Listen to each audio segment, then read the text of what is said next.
Asia 41 news के साथ मैं हूं आपकी मेजबान आमना अब्बास। खबर शामिल करते हैं सरगोदा से, लेकिन उससे पहले एक छोटी सी कमर्शियल ब्रेक।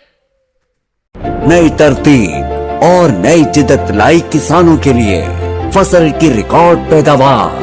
एग्री ट्रैक की रूट गार्ड जिद्दत और मयार से बनी एग्री ट्रैक की Root Guard bio organic phosphate खाद जो जमीन का पीएच लेवल कम करे और फसल को बनाए इब्तदा से ही जानदार और मुनाफा बेशुमार। हर किसान की अव्वलीन पसंद एग्री ट्रैक की रूट गार्ड हर एग्री ट्रैक जरी मरकज पर दस्तयाब है। हुकूमत पाकिस्तान के PSQ के स्टैंडर्ड से मंजूर शुदा। हमारे ब्यूरो चीफ मोहम्मद नदीम के मुताबिक सरगोदा थाना कड़ाना के इलाका चक नंबर 37 मेहनत कश का हाथ जाती रंजिश की बिना पर काट डाला। मेहनत कश नजर हुसैन 9 लाख रुपए कर्जे पर नंबरदार के पास सीरी काम कर रहा है। मुलजिम को गाली गलोच और गलत हरकत से रोकने पर धावा बोल दिया और तेज धार आले से आधा हाथ अंगूठे समेत काट डाला। 8 दिन गुजरने के बावजूद अभी तक कोई कार्रवाई न हुई।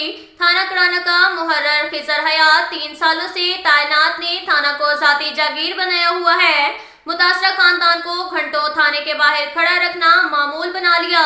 मुतासरा साइलिन को धक्के देकर बाहर निकाल देता है, सरेआम रुपयों की मांग करता है और कहता है कि फलां चौधरी को लेके आओ। कभी कोई बहाना करता है और कभी कोई दरख्वास्त के बारे में कोई लाहे अमल नहीं करता। IG पंजाब और RPO सरगोदा से पुरजोर अपील है कि हमारे साथ इंसाफ किया जाए, हमारी FIR दर्ज की जाए और करप्ट मुहर्रर के खिलाफ कार्रवाई करके इसको जिला बदर किया जाए, क्योंकि ये मुकामी है और सरगोदा पुलिस की बदनामी का बायस बन रहा है। मुतासरा खानदान का कहना है हम 9 लाख रुपए कहां से अदा करेंगे। काम करने वाला तो एक हाथ से मोहताज हो चुका है। अरबाब इख्तियार से इमदाद की अपील कर दी। अब तक के लिए इतना ही काफी है। मिलते हैं अगले बुलेटिन में, हमारे साथ रहिएगा। अल्लाह हाफिज।